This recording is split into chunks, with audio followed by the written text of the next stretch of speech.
Well, hello, General Hospital Daily Recap fans. Today's daily and it's actually not today's daily recap. This is the recap of General Hospital 60 Years of Stars and Storytelling. They had a special event, and it was, I guess, on prime time on ABC. I had to catch it on Hulu. So, those of you that have Hulu, it is on Hulu, and you can search it in Hulu, and you'll be able to see the entire show.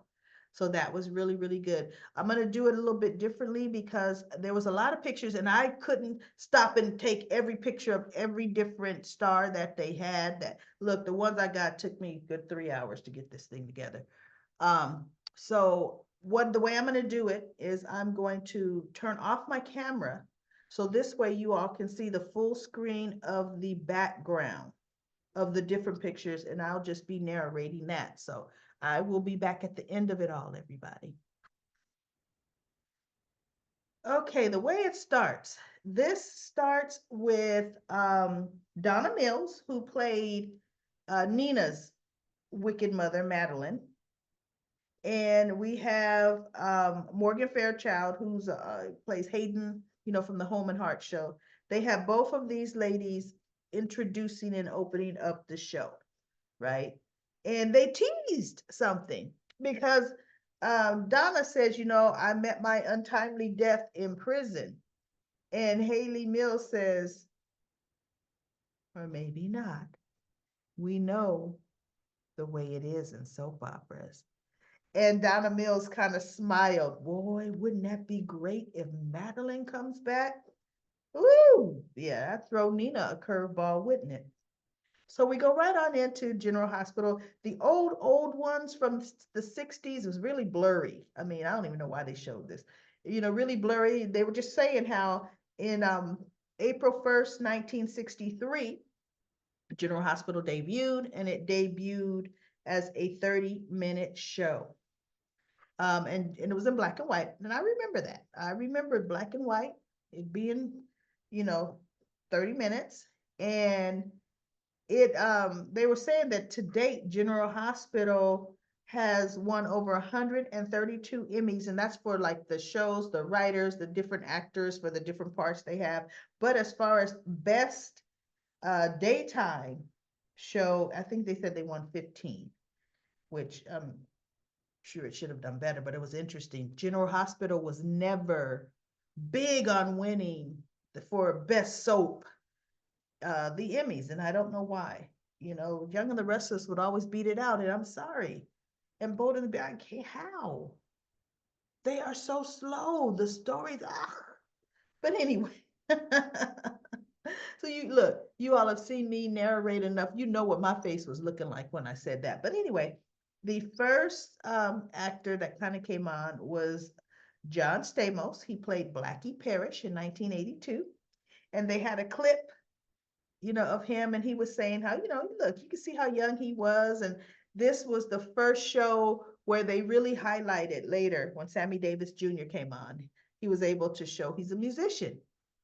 And he says from then on, every show pretty much he was on TV, he was allowed to play some type of musical instrument. He was allowed to play, usually it's the guitar, but the debut on General Hospital, it was the drums. And then they went to Stephen A. Stephen A is a famous sports announcer, Stephen A. Smith, and he was just kind of joking. And he plays Britt on General Hospital, Sonny's intelligent intel guy, who to me should do better. But anyway, anyway, he just kind of was playing around like he was winning an Emmy for Best Actor. And then Maurice Bernard comes out and, what you doing, Stephen? And he's like, oh, nothing, just playing around, shining this thing up. It was funny because it's because of, and I saw this interview, it's because of Maurice Bernard that Stephen A became reoccurring. Maurice liked him as a sports cast announcer, and he made sure that he got the opportunity to be Brit. And Stephen A was coached personally by Maurice. So they're good friends. And that's, why Britt keeps coming back. And then we had Emma Sands. She came out, there was a young Holly Sutton with her short curly hair and, you know, with her accent. And who was Holly talking to? Holly was talking to Robert, I think, in this scene that they showed. But all pretty much the cameos of people coming on was congratulating General Hospital for the 60 years.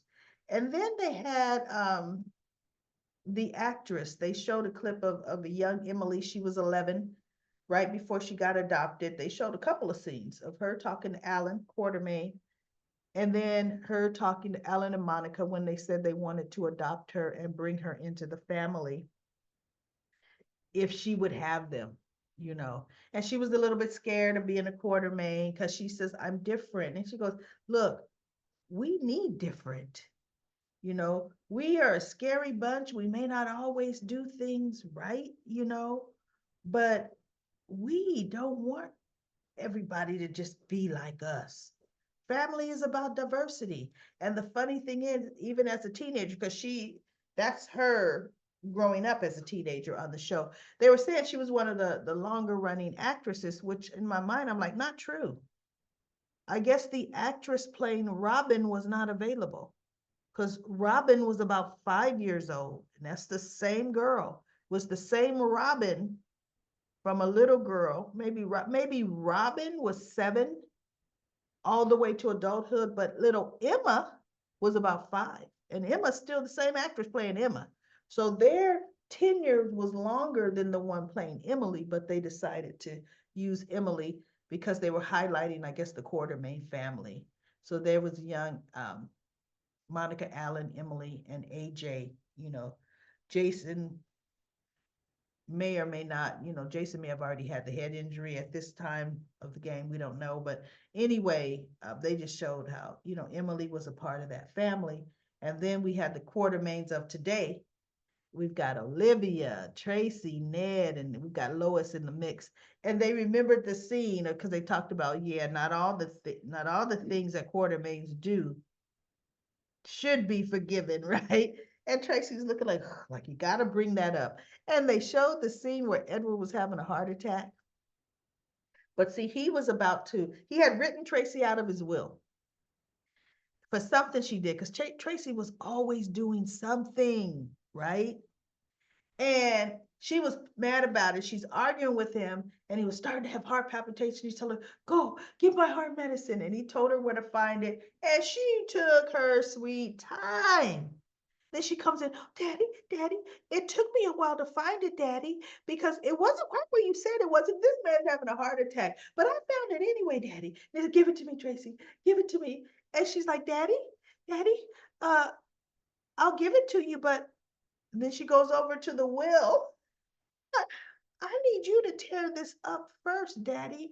And he looks at her like, what kind of monster are you? What? Right?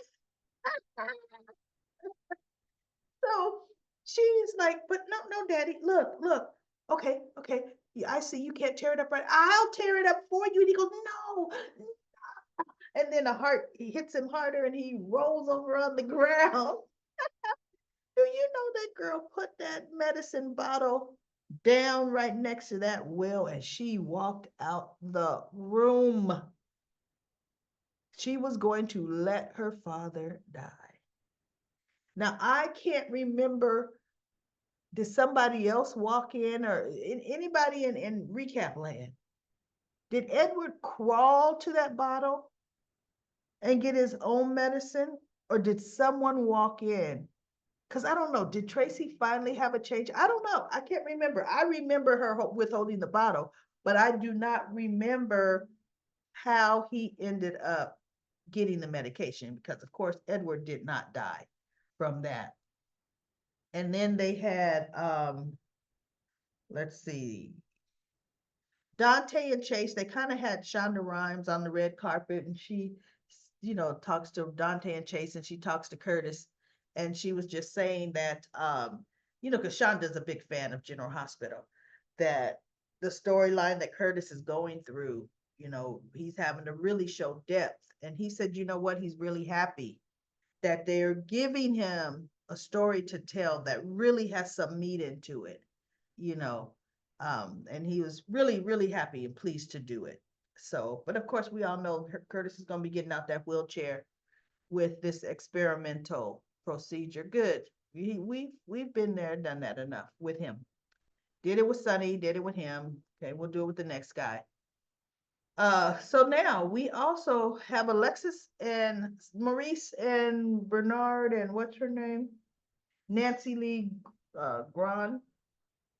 They come out and they talk about, how General Hospital has tackled a lot of storylines, controversial sometimes, and or storylines that are pertinent. Like they said on the very first episode in 1963, a young Steve Hardy was at the bedside of his patient. She was in a bad car accident and her face was disfigured. And he was trying to talk to her about that. And she was just, oh, life is worth nothing because her face is messed up, whatever. But then they went ahead to say, they've toppled AIDS. They've dealt with a lot of LGBTQ storylines. They have dealt with the bipolar storyline with Sonny. And, that's Carly trying to get him to go back on his medication because, Sonny decides periodically, and he just did it a couple years ago. Actually, he wasn't on his medication when he came back from Nixon Falls. He stopped taking it, and Nina found out and didn't tell anybody. But Phyllis had him on medication while he was in Nixon Falls because they found out he was bipolar. And Carly was trying to convince him that he needed to get back on his medication and she was going to stay there with him. So that way, the demons, and he goes, I want the darkness. She goes, oh yeah, you want to tear up the house? You want to do this, She goes, no, I've been there with you, Sonny. No. So I just love Carly. I do. I've loved her character then and now. Even when it was played by Tamara Vaughn. I love Tamara Braun when she played Carly, but she cried all the time. Carly had to cry every time she was on scene. And Tamara did a good job of crying. Who she's on Days of Our Lives right now.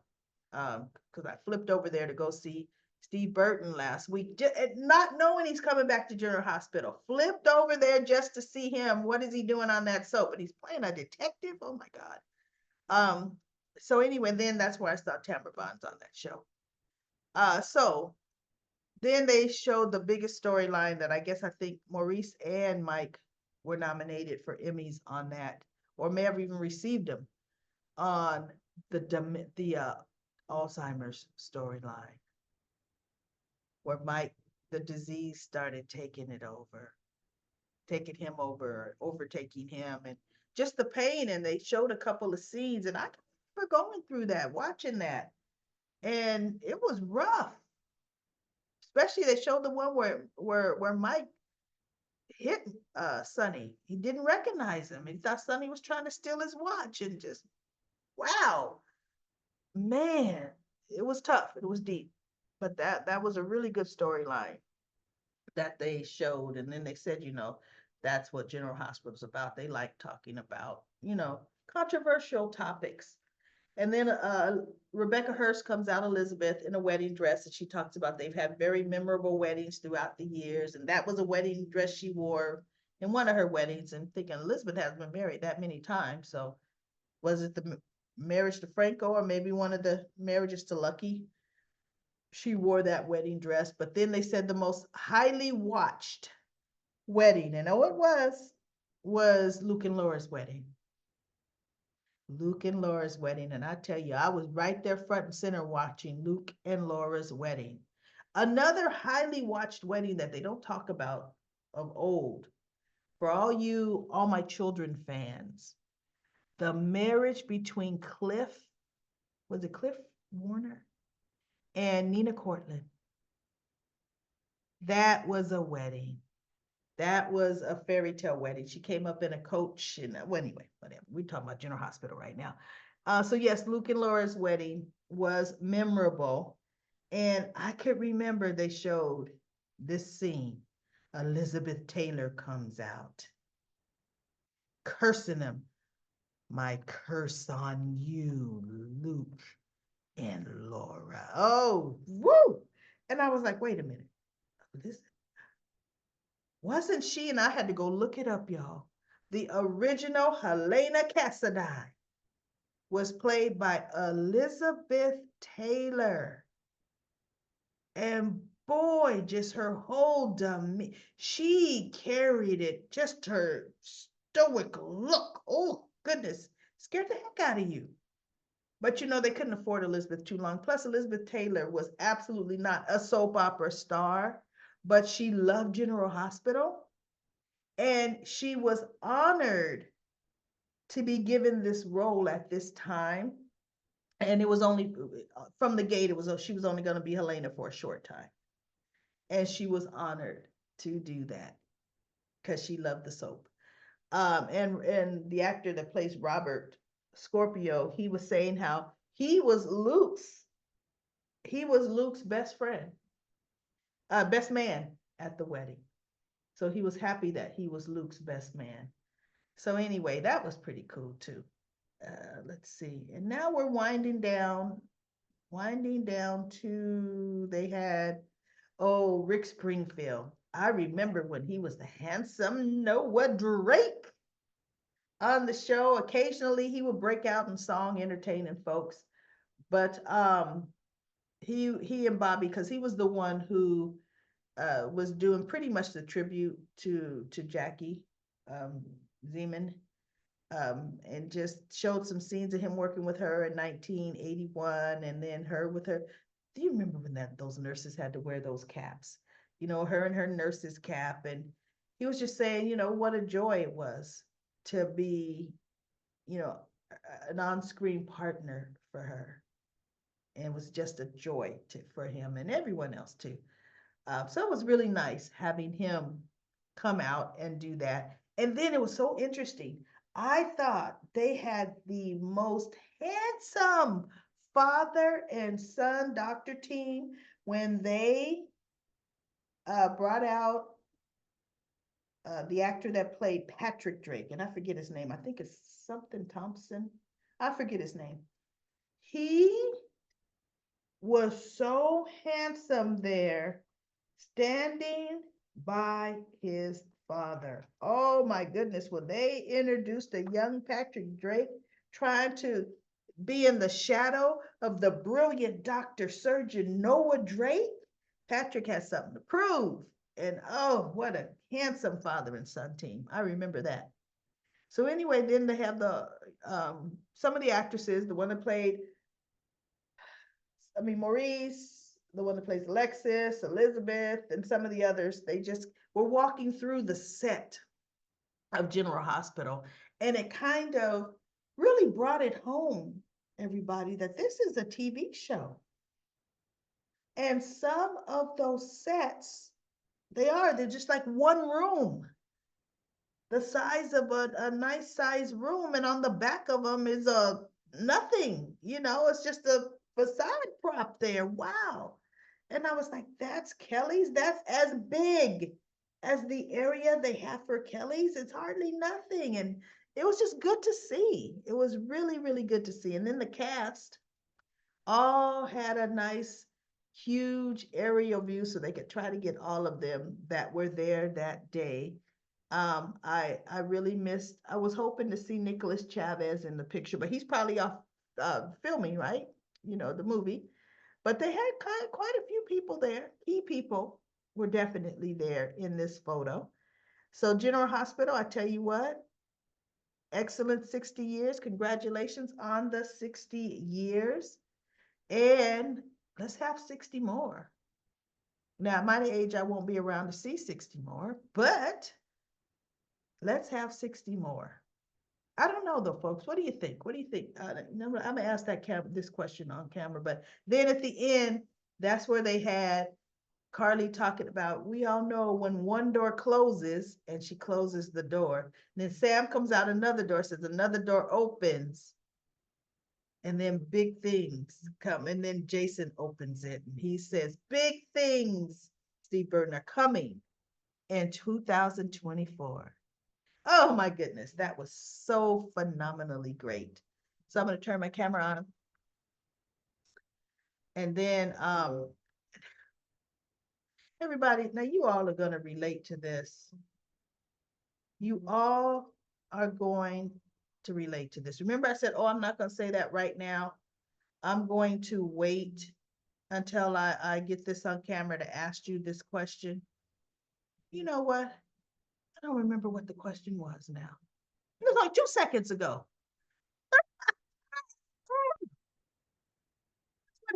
When you get old, and it was a good topic. I want to say, hey, oh my goodness. And anyway, I'll think of it later, another time. So, everybody, that is my quick recap of the 60 years General Hospital. Just showing some pictures, what they did. Um, Blast to the past. But I will be back Monday for another daily recap of General Hospital.